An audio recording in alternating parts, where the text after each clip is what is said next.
My wife hadn't spoken to me for 11 days, and then I accidentally overheard my neighbor's conversation. "Poor Jamie. He has no idea what's happening right under his nose. His wife has already been meeting with divorce lawyers." In that moment, I realized this wasn't just a fight. This was a planned attack. And while she thought I was an unsuspecting fool, I was already preparing a counterstrike that would bring her world crashing down. The coffee maker was gone when I woke up Tuesday morning. Not broken, not unplugged. Gone. Like it had never existed at all. I stood in my kitchen in boxers and a wrinkled t-shirt, staring at the empty counter where my 10-cup Cuisart had lived for 3 years. The outlet was still there, mocking me with its unused holes. The coffee filters sat in their little basket holder, orphaned and pointless. "Callie?" I called out, but got silence in return. Her car was already gone from the driveway again. This was day 11 of what I'd started calling the deep freeze. 11 days since my wife of 6 years had spoken more than 10 words to me. 11 days of sleeping alone in our king-sized bed while she camped out in the guest room. 11 days of eating dinner by myself while she worked late, went to the gym, had drinks with the girls, visited her sister, anything to avoid being in the same room as me. Before we dive deeper into this story, I have one small request. Please subscribe, drop a like, comment, and hit that hype button to boost this channel so more people can discover these incredible Reddit stories. I'm Jamie Forsythe, but everyone calls me Jay. 38 years old, former Army communications specialist, current IT director for a mid-sized insurance company in Hartford. I fix things for a living. Servers, networks, problems. But apparently, I couldn't fix whatever was broken between me and my wife. The weird thing was, I didn't even know what I'd done wrong. I grabbed my phone and scrolled through our text messages. The last real conversation we'd had was almost 2 weeks ago about dinner plans. Since then, it was just logistics. Working late, don't wait up. Taking car to shop tomorrow. I made instant coffee with hot tap water and tried to remember the exact moment everything went sideways. Had I forgotten an anniversary? Said something stupid at her company party? Left the toilet seat up one too many times? My phone buzzed. A text from Kaylee. "Gone all day, don't wait up." It was 7:30 in the morning. I was getting dressed when I heard voices from next door. Mrs. Daly was in her backyard talking to someone over the fence. The old woman had lived in our neighborhood for 40 years and knew everyone's business better than they did. "Such a shame," she was saying. "They used to be such a nice couple." I froze one leg in my khakis. "Well, you know how these things go," another voice replied. I didn't recognize it. Men never see it coming. Poor Jamie. He has no idea what's happening right under his nose. My blood went cold. I crept to the bedroom window and peered through the blinds. Mrs. Daly was talking to a woman I'd never seen before, probably in her 50s, holding a small white dog. "The wife's been meeting with lawyers," Mrs. Daly continued. "I saw her coming out of Brennan and Associates last week. That's a divorce firm, you know." The woman with the dog nodded knowingly. "And I suppose he's just going about his business like nothing's wrong." Completely clueless. She's got him right where she wants him. I backed away from the window, my heart hammering. Divorce lawyers. Jesus Christ. But why? What had I done that was so terrible it warranted sneaking around behind my back, consulting attorneys, giving me the silent treatment for almost 2 weeks? I finished getting dressed in a daze and headed to work, my mind racing. During my lunch break, I did something I'd never done before. I went through Callie's social media accounts. Her Instagram was the usual stuff: gym selfies, pictures of fancy brunches with her girlfriends, motivational quotes about knowing your worth and not settling for less. But the comment section was where things got interesting. Under a photo of her and her 3 closest friends at some upscale restaurant, I found a thread that made my stomach drop. "Heather Parr, you look amazing, babe. Glowing Marcy Fitness. When you know, you know. Vera Vegas. Some people don't deserve you, hun. Period. Callie HR. Thanks, girls. Big changes coming soon. Big changes. Divorce lawyers. The silent treatment. I was starting to get the picture. That evening, I tried to talk to her. She came home around 9, carrying takeout from that Thai place she liked. I was watching TV in the living room, waiting. Hey, I said when she walked in. Can we talk? She looked right through me like I was made of glass, walked straight to the kitchen, got a fork, and took her food upstairs to the guest room. I heard the door close and the lock click. I sat there for a long time, staring at the blank TV screen, trying to figure out what kind of man I'd become, that my own wife couldn't stand to be in the same room with me. The answer came the next morning in the most humiliating way possible. I was running late for work and couldn't find my car keys anywhere.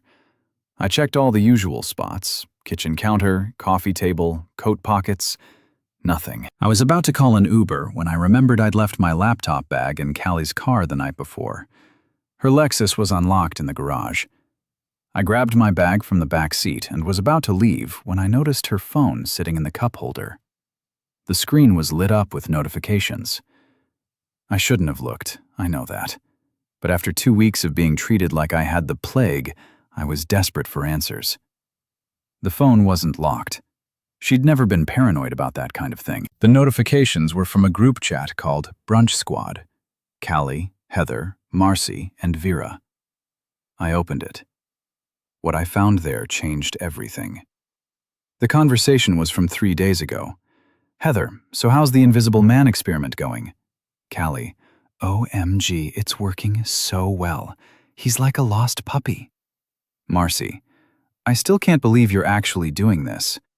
Vera, remind me what the point is again? Heather, it's simple psychology. You treat someone like they're invisible for long enough, they start to believe it. Makes them easier to control. Callie, exactly. By the time I'm ready to file, he'll be so grateful for any attention, he'll sign whatever I put in front of him. Marcy, diabolical. I love it. Heather, my divorce attorney swears by it, says it's way more effective than fighting. Just freeze them out completely. No explanations, no arguments, nothing. They break down mentally and stop thinking clearly. Callie, it's only been 2 weeks and he's already falling apart. This morning he made coffee with tap water because I hid the coffee maker. Vera, you hid the coffee maker. Callie in the basement storage room along with half his clothes and that stupid tool set he loves.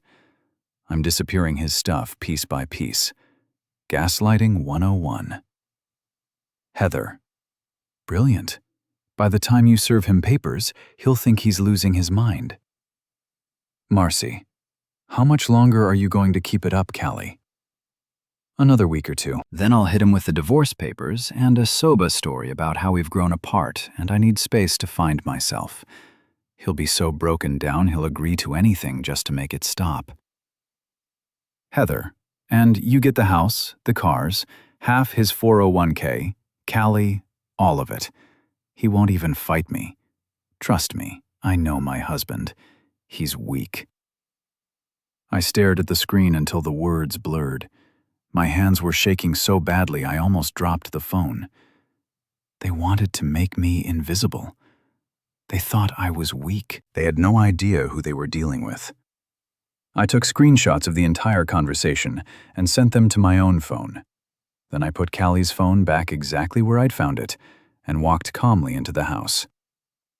In the basement, I found my coffee maker, 3 boxes of my clothes, and my toolbox, all hidden behind some old Christmas decorations. I left everything exactly where it was.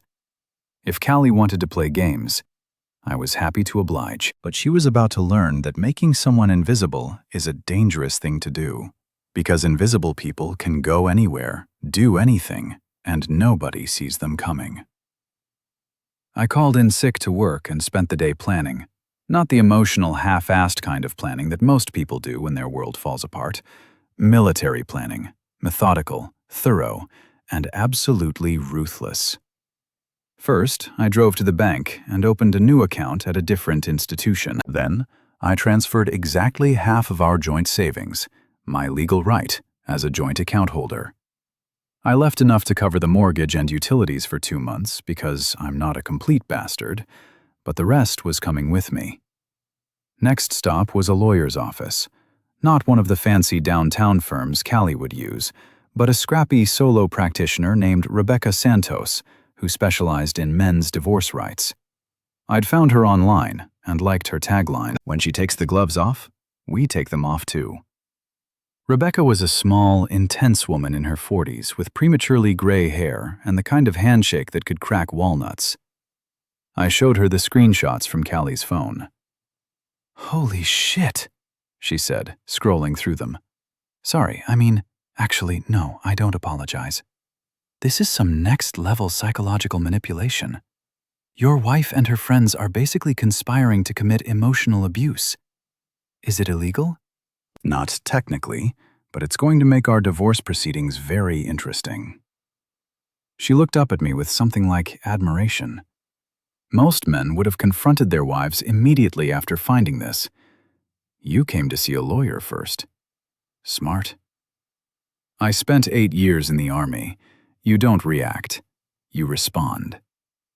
Good, because we're going to respond in a way that will make your wife's head spin. But first, I need to ask, do you want to save this marriage? I thought about Callie laughing with her friends about my tap water coffee, about her calling me weak, about 2 weeks of sleeping alone while she played psychological games with my head. "No," I said. "I want to end it completely." Rebecca smiled. It wasn't a nice smile. "Then let's talk strategy." We spent 2 hours going over Connecticut divorce law, asset division, and what Rebecca called the nuclear option, using Callie's own psychological manipulation against her. The beauty of this, Rebecca explained, is that she's documented her own misconduct. These text messages prove premeditation, conspiracy, and emotional abuse. Any judge who sees this is going to be very unsympathetic to her claims. What about the house joint ownership? But if we can prove she was trying to defraud you out of your fair share through psychological manipulation, we might be able to argue for more than 50%. She leaned back in her chair. "How attached are you to the place?" "Not at all. I never liked it anyway. Too big, too expensive, too much like something she wanted to show off to her friends." "Even better, we can use that." I left Rebecca's office with a retainer agreement and a plan that made me smile for the first time in 2 weeks. Phase 1 would begin immediately. That afternoon, I drove to a storage facility across town and rented a unit. Then I went home and began the most satisfying packing job of my life. I didn't take everything. That would have been too obvious. Instead, I took the things that mattered to me and would hurt her the most to lose. My tools, obviously, my books, the good coffee maker from the basement, plus the expensive espresso machine she'd bought for the kitchen. My clothes, but also the throw pillows. She was always fussing with the living room rug she'd spent 3 weeks picking out. One of the matching nightstands from our bedroom. I left notes in some of the empty spaces where the coffee maker had been. Invisible people don't drink coffee where my dresser used to stand. Gone but not forgotten on her pillow. Sweet dreams. But the masterpiece was in the garage. Callie drove a white Lexus SUV that she treated like a beloved pet. She washed it every weekend, parked it in the exact center of the garage, and had a fit if anyone so much as breathed on it. I didn't damage it. That would have been illegal and stupid. Instead, I rearranged the entire garage so that her precious car was blocked in by lawnmowers, bicycles, and storage boxes. Not impossible to move, but annoying as hell. On the windshield, I left a note, "Invisible parking job." Then I packed my truck and drove to my new apartment. I'd found the place online that morning, a loft in a converted warehouse downtown, all exposed brick and industrial fixtures. The kind of place Callie would have hated, Too masculine, too urban, not suburban. Perfect enough for her image. It was exactly what I wanted. I spent the evening setting up my new life.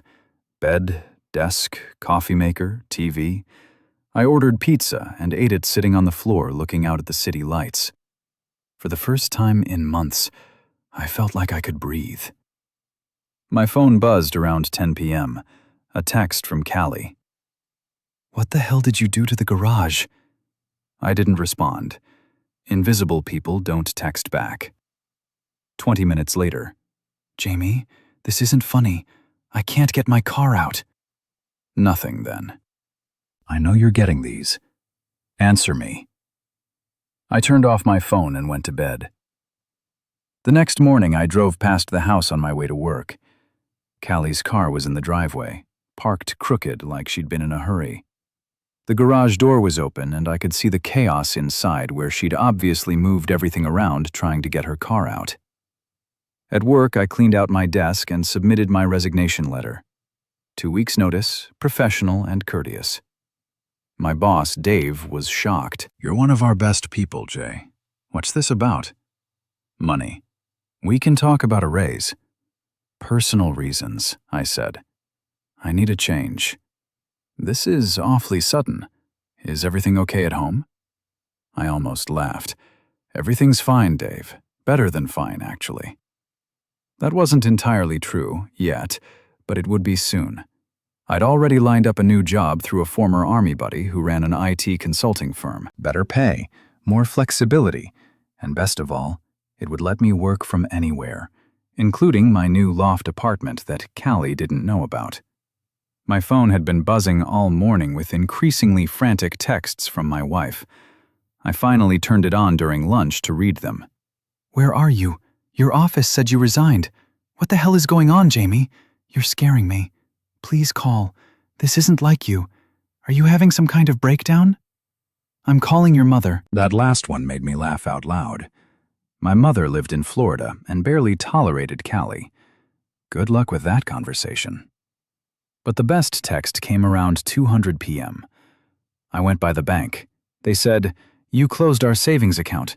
That's our money, Jamie. You can't just steal it." I typed back, "Not stealing, splitting. Invisible people need money too." Her response was immediate. "What do you mean, invisible people? You're not making sense. Ask your brunch squad.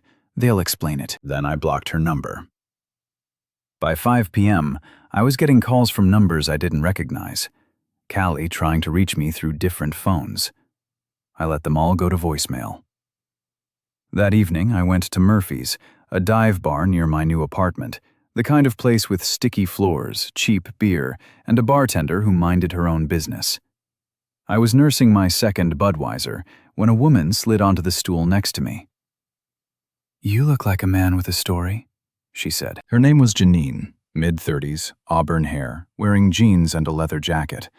She managed the bar and had the kind of direct gaze that suggested she didn't put up with anyone's, "What makes you say that?" I asked. "Most guys you drink alone on a Thursday night are either celebrating or commiserating.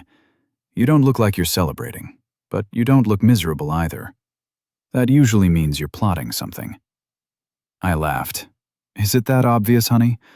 I've been tending bar for 15 years. I can read people like a book." She poured herself a whiskey and sat down across from me. "So, what's the story?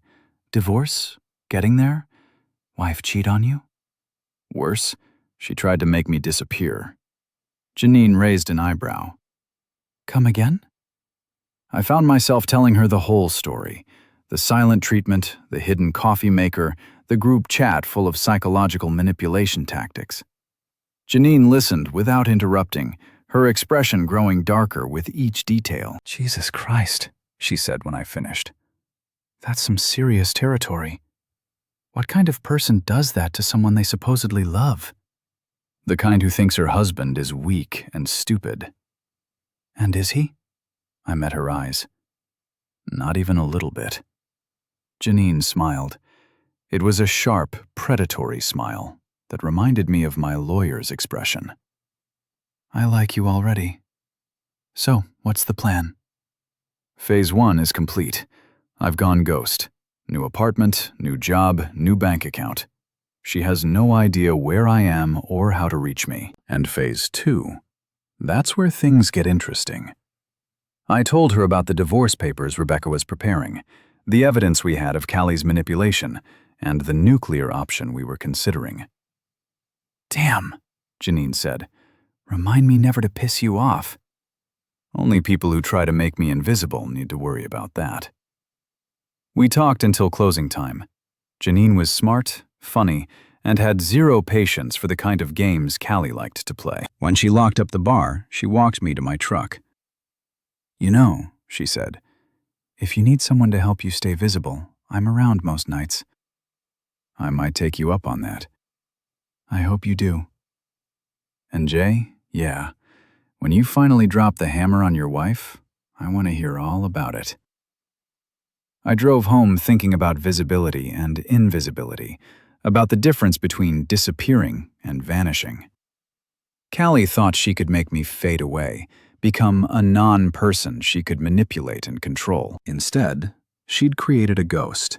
And ghosts, as she was about to learn, can walk through walls, see everything, and strike when you least expect it.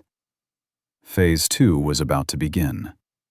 The divorce papers arrived at Callie's office on a Friday afternoon, delivered by a professional process server who made sure half her coworkers saw the exchange.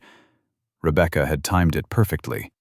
Maximum embarrassment, minimum opportunity for Callie to spin the narrative. I know this because Heather posted about it on Instagram within an hour. When your girl needs emergency margaritas and a shoulder to cry on, be your friends first. Divorce is hard. The photo showed 4 women at a high-end Mexican restaurant downtown. Callie in the center with red-rimmed eyes and a frozen margarita the size of a fishbowl. Her 3 friends clustered around her like bodyguards, all fierce expressions and supportive poses. The comment section was pure gold. "OMG, what happened? You're better off without him, hun. His loss. You're a queen." But the comment that made me laugh out loud came from someone named Jennifer Realtor. "Didn't see this coming.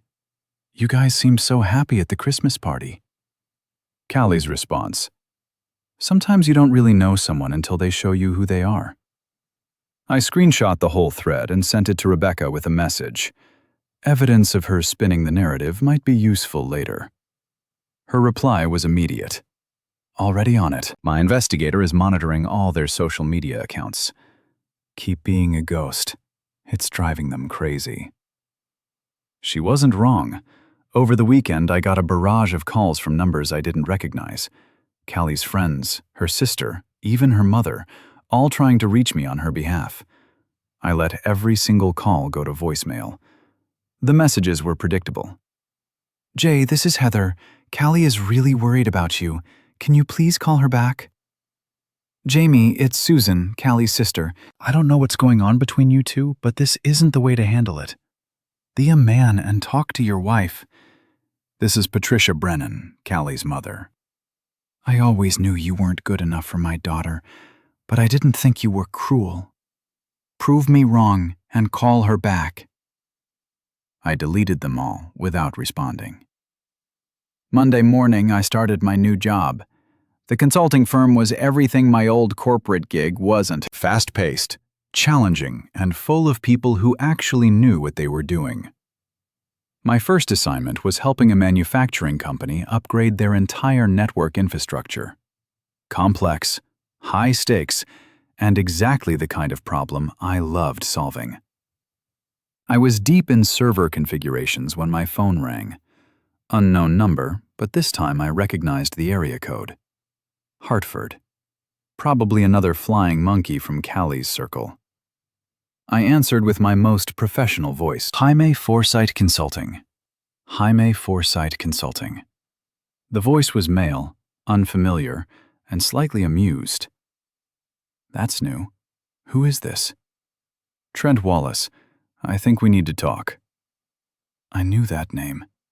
Trent Wallace, real estate developer, CrossFit enthusiast, and according to Mrs. Daly's neighborhood gossip network, the reason the Hendersons had gotten divorced last year. I don't think we do, I said. Actually, we do. It's about Callie. The line went quiet. I could hear traffic in the background, like he was calling from his car. What about her? I asked.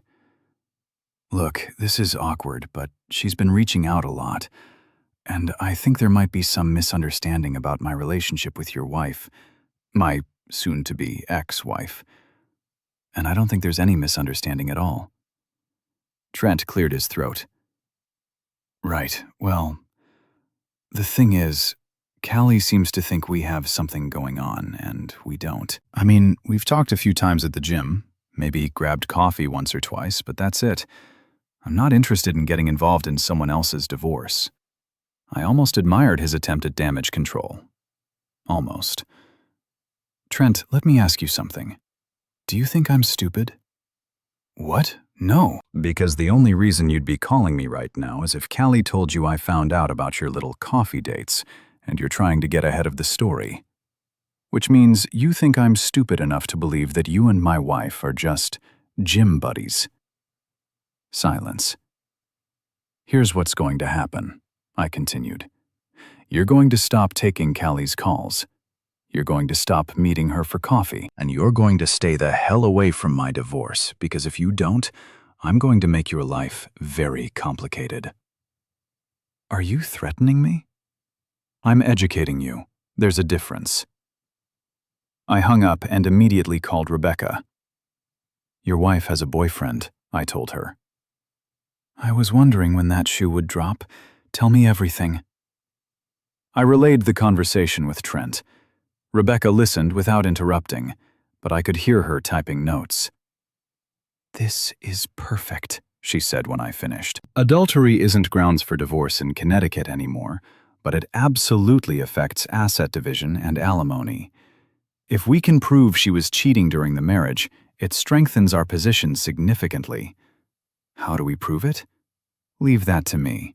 I have a very good investigator. That evening, I met Janine at Murphy's.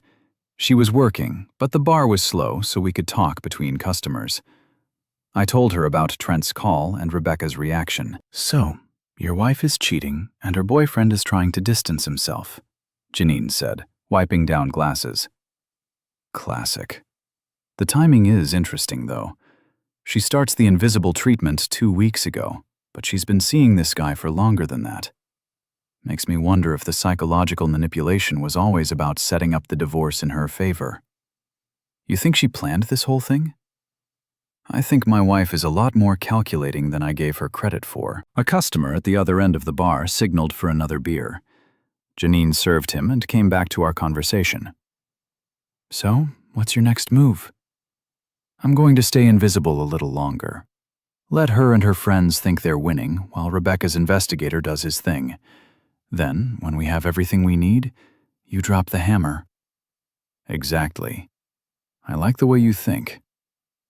Janine leaned across the bar close enough that I could smell her perfume. You know, if you want to really mess with her head, you could always make yourself visible in the right places.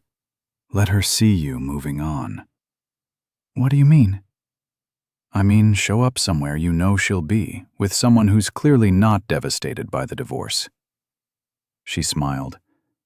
Someone who makes it obvious that you're doing just fine without her. The idea had merit.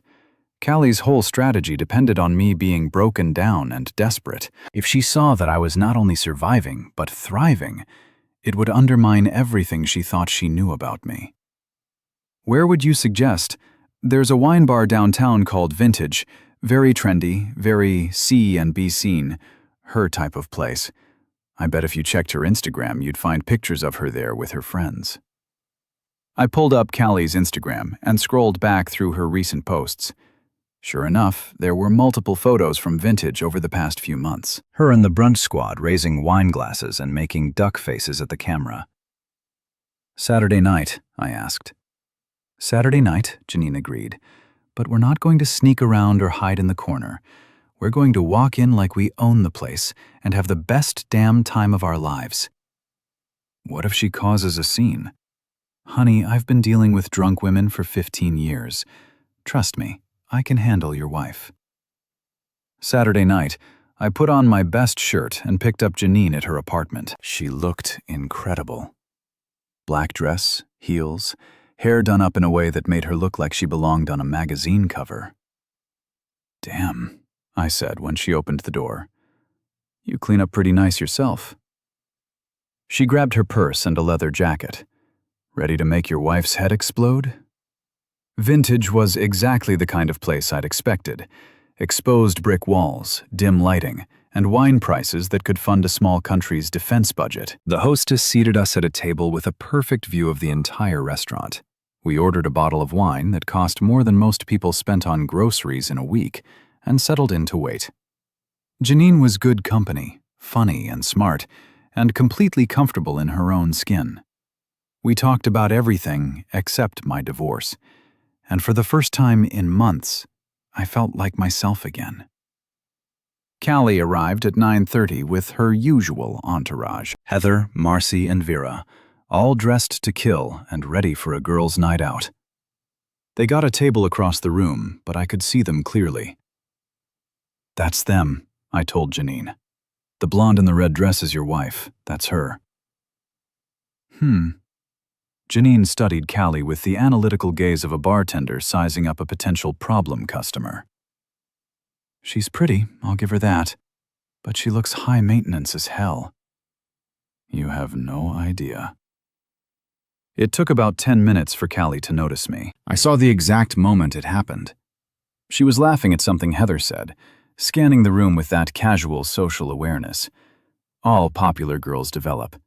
When her gaze landed on our table, her face went through a series of expressions in rapid succession: surprise, confusion, anger, and something that might have been hurt. She said something to her friends, and all four heads turned in our direction. "Showtime," Janine murmured. She reached across the table and took my hand, leaning forward like I'd just said something incredibly charming. I played along, laughing and looking into her eyes like she was the only person in the room. From my peripheral vision, I could see Callie's table buzzing with activity. Phones coming out, probably texting each other, even though they were sitting right there. Classic behavior for women who'd never learned to handle conflict directly. "She's staring," Janine said, without looking over. "Let her stare." We ordered dinner and another bottle of wine. Janine was a natural performer, touching my arm when she laughed, leaning in close when she talked, playing the role of a woman who was completely smitten. But the weird thing was, it didn't feel like an act. We had genuine chemistry, genuine connection. For the first time since this whole mess started, I wondered if there might be something real here. Around 10:30, Callie got up and walked toward the restroom. Her path took her right past our table. "Hello, Jamie," she said, stopping beside my chair. I looked up like I had just noticed her. "Oh, hi, Callie. Aren't you going to introduce me to your friend?" Janine extended her hand before I could answer. "I'm Janine. You must be the ex-wife." The word ex hit Callie like a physical blow. "We're not divorced yet." "Details," Janine said with a smile that could cut glass. Callie's composure cracked slightly. "Jamie, can I talk to you privately?" "I don't think that's a good idea," I said. "My lawyer advised me not to have any contact with you outside of official channels." "Your lawyer?" Her voice was getting higher, attracting attention from nearby tables. "Jamie, this is ridiculous. We need to talk about what's happening between us." "Nothing's happening between us. That's kind of the point." "You can't just disappear like this. You can't just abandon everything we built together." The irony was so thick, I could have spread it on toast. Abandon. That's interesting word choice coming from someone who spent 2 weeks pretending I didn't exist. Callie's face went white. "What are you talking about?" "Ask your brunch squad. I'm sure they'll explain it." She looked back at her table where Heather, Marcy, and Vera were watching the whole scene with barely concealed panic. Something passed between them, Some kind of silent communication that confirmed everything I'd suspected. "We need to talk," Callie said again, but her voice had lost its edge. Now she just sounded desperate. "No, we don't. We need to get divorced. Everything else is just noise." I turned back to Janine, effectively dismissing my wife. Callie stood there for another few seconds, then walked quickly toward the restroom. "Brutal," Janine said. "I almost feel sorry for her." "Don't. She made her choice when she decided to play psychological games with my head." Callie's friends left shortly after that, probably to comfort her in the bathroom or plan their next move. Janine and I finished our dinner in peace, talking and laughing like we'd known each other for years instead of days. When we left the restaurant, I felt lighter than I had in months. The invisible man was becoming visible again, but on his own terms. And judging by the look on Callie's face, she was finally starting to understand that she'd picked a fight with the wrong person. Phase 3 was about to begin. Rebecca's investigator was worth every penny I was paying him. His name was Mike Chen, a former cop who specialized in divorce cases, and he had a talent for finding dirt that would make a forensic accountant weep with joy. "Your wife and Mr. Wallace have been very careless," he told me during our Monday morning meeting. "Hotel receipts, restaurant charges on credit cards, even a weekend trip to the Berkshires last month that she told you was a girls' spa retreat." He slid a manila folder across Rebecca's desk. Inside were photos, receipts, and a detailed timeline that painted a very clear picture of my wife's extracurricular activities. "How long has this been going on?" I asked. "At least 4 months, possibly longer. But here's the interesting part." Mike pulled out a bank statement. "She's been paying for everything. Hotels, dinners, even some expensive gifts. Either Mr. Wallace is broke, or he's smart enough not to leave a paper trail on his own accounts." Rebecca studied the documents with the focused intensity of a surgeon. "This is better than I hoped. Not only can we prove adultery, but we can show that she was using marital assets to fund the affair. That's going to make the judge very unhappy." "What about the psychological manipulation angle?" "Oh, we're absolutely using that, too." Between the text messages and this evidence of premeditated adultery, we can paint a picture of someone who was systematically planning to defraud you out of your fair share of the marital assets. Rebecca looked up from the papers. "How do you feel about playing hardball?" "What do you mean?" "I mean, we could probably settle this quietly and get you a decent deal, or we can go nuclear and make sure everyone knows exactly what kind of person your wife is. The choice is yours." I thought about 2 weeks of sleeping alone while Kaylee played mind games with my head, about her friends laughing at my tap water coffee, about her calling me weak. Nuclear. I said the first bomb dropped Tuesday morning at Callie's office. Rebecca had her process server deliver a subpoena for all of Callie's financial records, along with a formal notice that we were seeking full asset disclosure due to suspected marital misconduct. The second bomb dropped that afternoon, when Mike Chen showed up at Trent Wallace's real estate office with a similar subpoena. I know this because Trent called me 20 minutes later. Absolutely furious. "What the hell do you think you're doing?" he shouted into the phone. "Protecting my interest in the divorce. It's called discovery. You can't drag me into this." "I'm not part of your marriage." "Actually, you kind of are, especially since you've been sleeping with my wife for the past 4 months. Silence. "Look," Trent said, his voice dropping to a more reasonable level. "Maybe we got carried away a few times, but it's not what you think. Callie was unhappy. She needed someone to talk to. Save it for the deposition." "Deposition?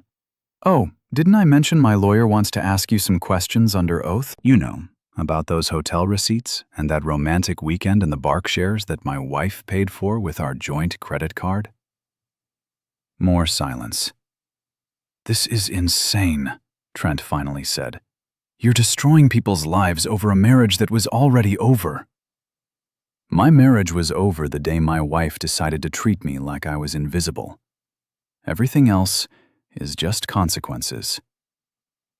I hung up and immediately got a text from Janine. "Drinks tonight.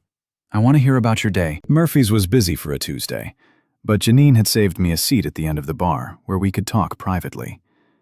I filled her in on the subpoenas and Trent's panicked phone call. "He's scared," she said, pouring me a beer. "Good. Scared people make mistakes." "What kind of mistakes?" "The kind where they throw other people under the bus to save themselves. I bet within a week he's telling your lawyer everything he knows about your wife's plans." She wasn't wrong. Thursday morning, Rebecca called with an update that made my day. Mr. Wallace's attorney contacted us.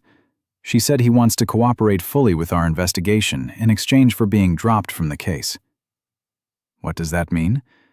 It means he's willing to testify about his relationship with your wife, including some very interesting conversations they had about divorce strategy. What kind of conversations? The kind where she explicitly told him she was manipulating you psychologically to make you more compliant during divorce proceedings. Apparently, she bragged about it. I felt a cold satisfaction settle in my chest. So, he's willing to throw her under the bus completely. He's also providing us with copies of text messages between them that are illuminating. How illuminating? Let me read you one. "Jamie is such a pushover. By the time I'm done with him, he'll sign anything just to make the pain stop. Then we can be together without all this sneaking around." Jesus. It gets better, or worse, depending on your perspective. There's another one where she talks about hiding your belongings to make you think you're losing your mind, and one where she discusses timing the divorce filing for maximum financial advantage. I was quiet for a moment, processing the implications. So, she was planning this whole thing for months. The invisible treatment, the affair, the psychological manipulation. It was all part of a calculated strategy to maximize her settlement and minimize yours. And now we can prove it. Oh, we can more than prove it. We can destroy her. That evening, I was having dinner with Janine at a restaurant near her apartment when my phone started buzzing with calls from unknown numbers. After the fifth call in 10 minutes, I finally answered. "Jamie?" The voice was female, unfamiliar, and slightly slurred. "This is Marcy. Marcy from Callie's, you know, her friend group." "What do you want, Marcy?" "I need to talk to you about Callie, about everything." "I don't think that's a good idea." "Please, I'm at Murphy's right now. Can you come down? It's important." Janine raised an eyebrow. "That's my bar," she mouthed. "I'll be right there," I told Marcy. Murphy's was crowded for a Thursday night, but I spotted Marcy immediately. She was sitting alone at a corner table, nursing what looked like her fourth or fifth martini. Her usually perfect hair was disheveled, and her makeup was smudged like she'd been crying. "Jamie." She waved me over with the exaggerated enthusiasm of someone who was very drunk. "Thank you for coming. I wasn't sure you would." I sat down across from her. "What's this about, Marcy?" "It's about Callie and Heather and this whole mess." She took another sip of her martini. "I can't do this anymore. I can't be part of it." "Part of what?" "The lying, the scheming, the cruelty." She looked up at me with bloodshot eyes. "Do you know what Heather said when she found out about the subpoenas? She said it was your fault for not being man enough to handle your wife cheating on you." "Heather said that she said a lot of things about you. About the divorce. About how Callie deserves everything she can get because you were a shitty husband." Anyway, Marcy's voice was getting louder, attracting attention from nearby tables. "But that's not true, is it? You weren't a shitty husband." "I don't know. Maybe I was." "No." She leaned forward, gripping her glass so tightly her knuckles were white. "I've watched you two together for years. You were good to her. You supported her career. You put up with her friends. You even pretended to like her horrible mother.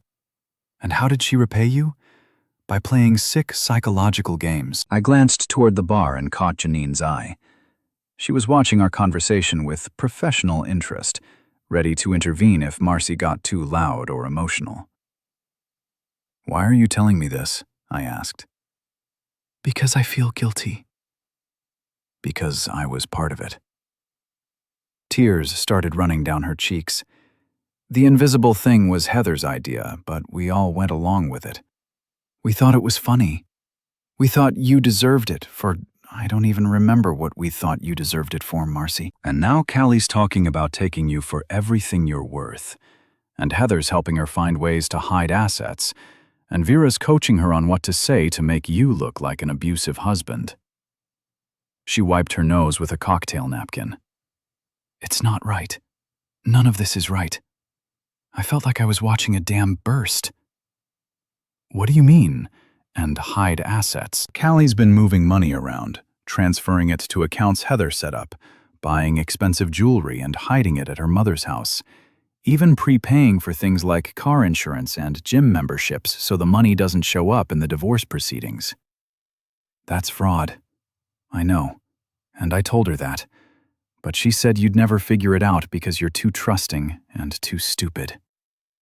Marcy looked up at me with something like desperation. "But you're not stupid, are you? You figured out about the invisible game. You figured out about Trent. You're going to figure out about the money, too. Probably. What happens to us when you do? To me, I mean, I didn't want to be part of this, but I went along with it anyway. Does that make me just as guilty?" I studied her face, the smeared makeup, the bloodshot eyes, the genuine remorse. She looked like someone who'd finally realized she'd been swimming with sharks. "That depends," I said. "Are you willing to tell the truth about what you know?" "You mean testify against Callie and Heather?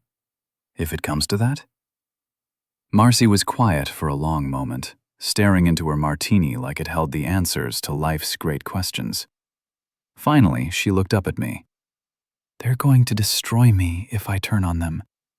"They're going to destroy themselves. The question is whether you want to go down with the ship." She nodded slowly. "What do you need me to do?" I pulled out my phone and opened the voice recorder app. "Start from the beginning. Tell me everything you know about Callie's plans, Heather's involvement, and where they've been hiding money. And Marcy. Yeah, don't leave anything out." By the time she finished talking, I had 2 hours of recorded testimony that would make Rebecca's day and probably end several friendships permanently. But as I walked Marcy to her Uber and watched her disappear into the night, I felt something I hadn't expected. Pity. Not for Callie or Heather, who had orchestrated this whole mess, but for the collateral damage. People like Marcy, who had gone along with something cruel because it seemed easier than standing up to their friends. The invisible man was becoming visible again, and the view from the surface was uglier than I'd imagined. Rebecca's office felt like a war room on Friday morning. The conference table was covered with documents, bank statements, photographs, and transcripts. Mike Chen had outdone himself with the financial investigation, uncovering a paper trail of hidden assets that would make a forensic accountant weep with joy. "Your wife has been busy," Rebecca said, spreading out bank statements like a poker player revealing a winning hand. 3 separate accounts we didn't know about, all funded with transfers from your joint accounts over the past 6 months. How much? $47,000 plus jewelry, prepaid expenses, and what appears to be a very expensive watch she bought for Mr. Wallace. Mike Chen pulled out a photograph of a Rolex Submariner. $12,000, purchased with a cashier's check from your joint savings account. She bought her boyfriend a $12,000 watch with our money. "Gets better," Rebecca said. "We also found evidence that she's been working with Heather to set up shell accounts for hiding assets. Heather's PR firm has been invoicing your wife for consulting services that never actually happened." I stared at the documents, feeling a familiar, cold anger settle in my chest. "How much consulting?" $23,000 so far, all paid from marital accounts. All for services that Heather admits were fictional when pressed under oath. "You deposed Heather yesterday. She lawyered up fast, but her attorney advised her to cooperate rather than face fraud charges. Turns out she's not as loyal to your wife as she pretended to be. Mike Chen opened another folder. But the real prize is this: text messages between your wife and Heather discussing the timeline for asset concealment. They were planning to file for divorce in another month after they'd finished moving money around. What changed their mind? You did. When you disappeared and filed first, it threw off their entire strategy. They're scrambling now, trying to hide evidence and coordinate their stories. Rebecca leaned back in her chair with the satisfied expression of a predator who'd cornered her prey. Jaime, I've been doing divorce law for 15 years, and I've never seen a case this clear-cut. Your wife and her friends committed multiple felonies in pursuit of defrauding you. We don't just have grounds for divorce. We have grounds for criminal charges. What are you recommending? Full nuclear option. We file for sanctions, demand return of all hidden assets, and seek attorney's fees. We also recommend that the district attorney's office review the case for possible fraud charges against your wife and Heather. What about Trent? He's cooperating fully, providing testimony, financial records, even text messages where your wife explicitly discusses her manipulation strategy. In exchange, we're not pursuing him for criminal conspiracy. I thought about Callie's face at the wine bar. The shock and confusion when she realized I wasn't the broken man she'd expected to find. How long before this goes to court? 2 weeks. Judge Martinez is known for taking a dim view of asset concealment and psychological manipulation. If we present this evidence properly, your wife is going to get destroyed. That afternoon, I met Janine for lunch at a cafe near her apartment. She was working the evening shift at Murphy's, so we had the whole afternoon together. I filled her in on the morning's revelations. Jesus, she said, picking at her salad. Your wife really went all out on the evil scheme front. The crazy thing is, if she'd just asked for a divorce like a normal person, she probably would have gotten half of everything anyway. Connecticut is a no-fault state. But by trying to manipulate me and hide assets, she's going to end up with almost nothing. Greed makes people stupid. So does underestimating your opponent. Janine reached across the table and took my hand. How are you feeling about all this? I mean, really feeling, not just the legal strategy part. It was a good question. I'd been so focused on the chess game of divorce proceedings that I hadn't stopped to process the emotional reality of what was happening. Angry, I said finally. Not hurt anymore, just angry. She didn't just cheat on me or ask for a divorce. She tried to break me down psychologically, make me think I was losing my mind. That's not something you do to someone you ever loved. No, it's not. And her friends, they went along with it because they thought it was funny. They thought I was weak and stupid and deserved to be manipulated. Their mistake. I squeezed her hand. The weird thing is, I'm almost grateful.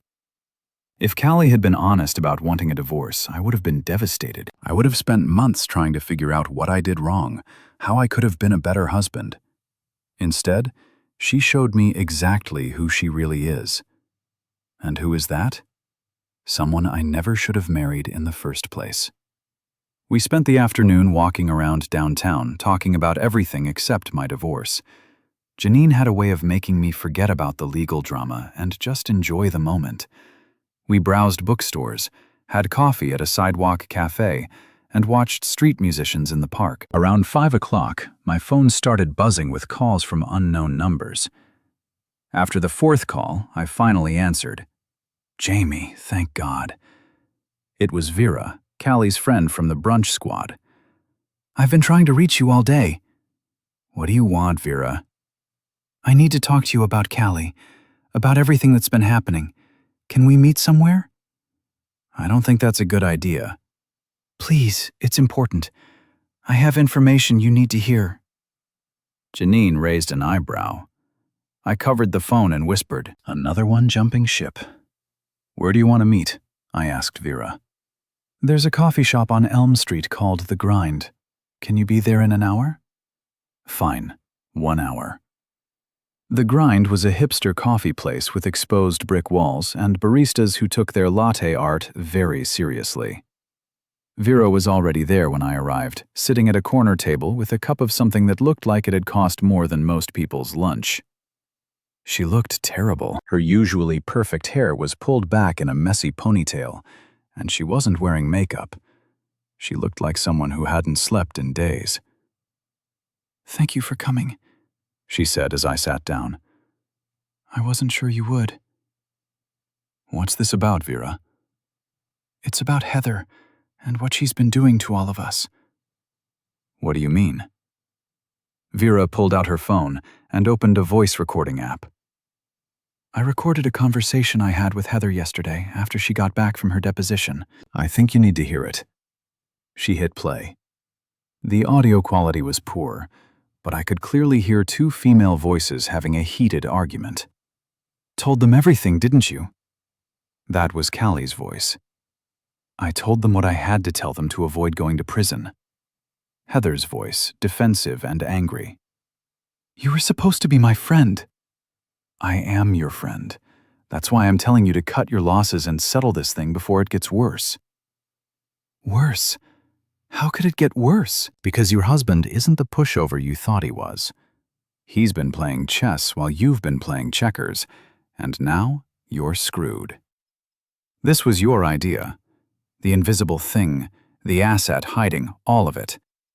My idea was to help you get a better settlement. Your idea was to turn it into some kind of psychological torture campaign. There's a difference. So now it's my fault. It's your fault that you married a man you didn't bother to really know. It's your fault that you underestimated him. And it's your fault that you're probably going to lose everything because you got greedy." The recording ended. Vera looked at me with exhausted eyes. "There's more," she said. "Hours of it. Heather's been recording conversations with all of us for weeks, probably as insurance in case things went bad." "Why are you showing me this?" "Because I'm tired of being manipulated by Heather, by Kaylee, by all of it." She rubbed her temples like she had a headache. "Do you know what Heather told me yesterday?" "She said that if anyone asks, I'm supposed to say that you were emotionally abusive during your marriage, that you controlled Callie's finances and isolated her from her friends." "That's not true. I know it's not true. I've known you and Callie for 3 years. You were a good husband. Maybe not perfect, but good. You supported her career. You were patient with her moods. You even put up with her awful mother.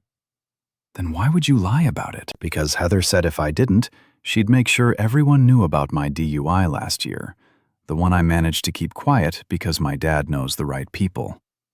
I stared at her. "She's blackmailing you. She's blackmailing all of us." "Marcy's got gambling debts that Heather helped her hide from her husband. Callie's got the affair with Trent, plus all the asset concealment. Heather's been collecting leverage on everyone in our group for years." "Why?" "Control power. I don't know. Maybe she's just a sociopath." Veer looked up at me. "The point is, I'm done. I'm not lying for her anymore, and I'm not letting her destroy my life to protect Callie's." She pulled a flash drive out of her purse and slid it across the table. "Everything's on there. Recordings, text messages, emails, enough to show that Heather orchestrated most of this mess and manipulated the rest of us into going along with it." I picked up the flash drive. "What do you want in return?" "Nothing. Just when this all comes out, remember that some of us were victims too." That evening, I met Rebecca at her office to review Vera's evidence. We spent 3 hours going through recordings, text messages, and emails that painted a picture of psychological manipulation that went far beyond what we'd already uncovered. "This is incredible," Rebecca said, scrolling through a series of text messages where Heather coached Callie on how to gaslight me more effectively. "Your wife's friend is a genuine sociopath. What does this mean for the case? It means we're not just dealing with a cheating spouse anymore. We're dealing with a conspiracy that involves fraud, blackmail, and systematic psychological abuse. The district attorney is going to be very interested in this." "And Kaylee?" Rebecca looked up from the documents with something that might have been pity. Your wife is going to prison, Jaime. Maybe not for long, but she's going to do time. I should have felt satisfaction at that moment. After weeks of being manipulated and gaslighted, justice was finally within reach. But instead, I felt something closer to sadness. Not for Callie, who had made her choices, but for the waste of it all.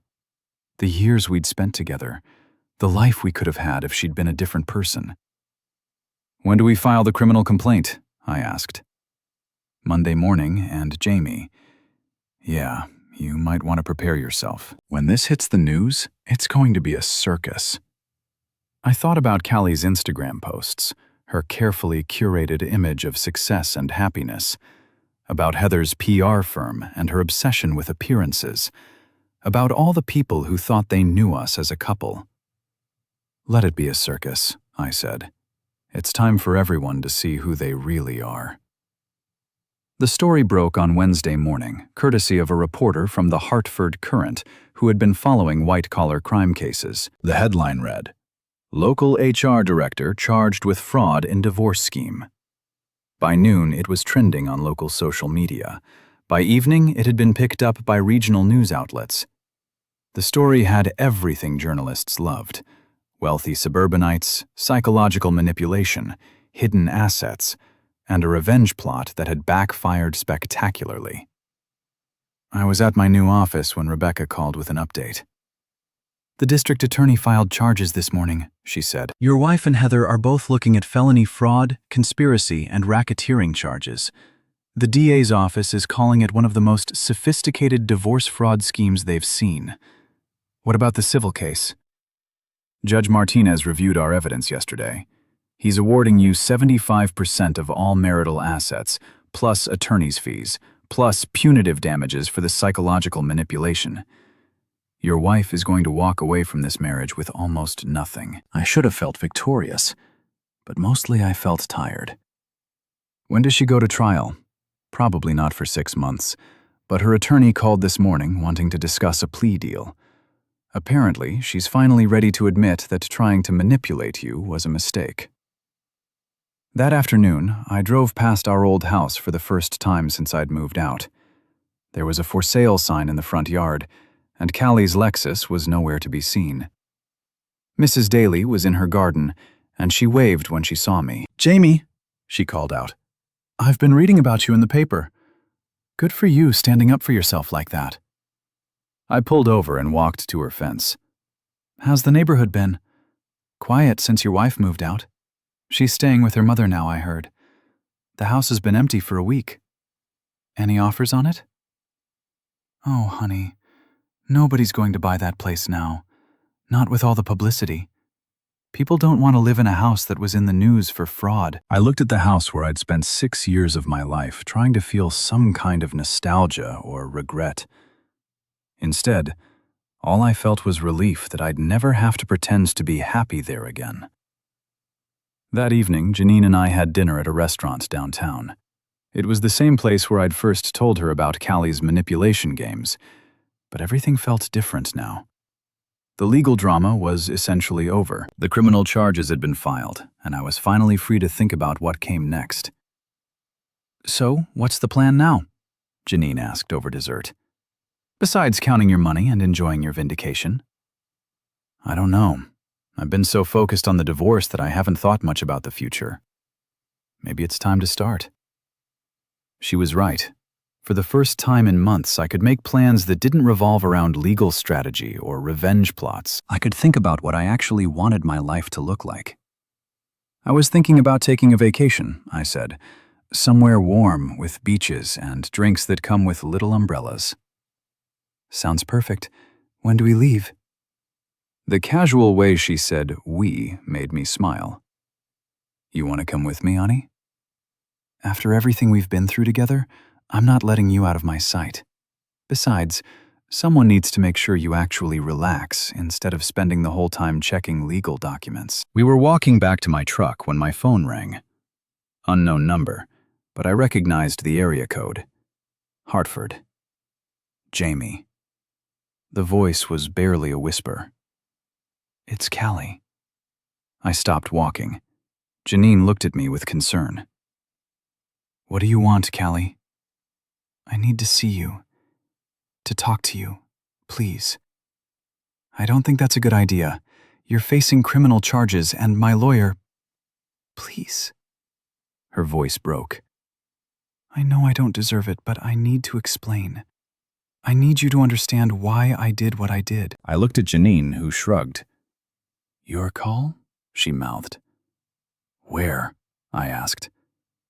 "The park where we used to walk Murphy. Can you meet me there in an hour?" Riverside Park was almost empty at 9 o'clock on a Wednesday night. I found Callie sitting on a bench near the pond where we used to bring our old dog before he died 2 years ago.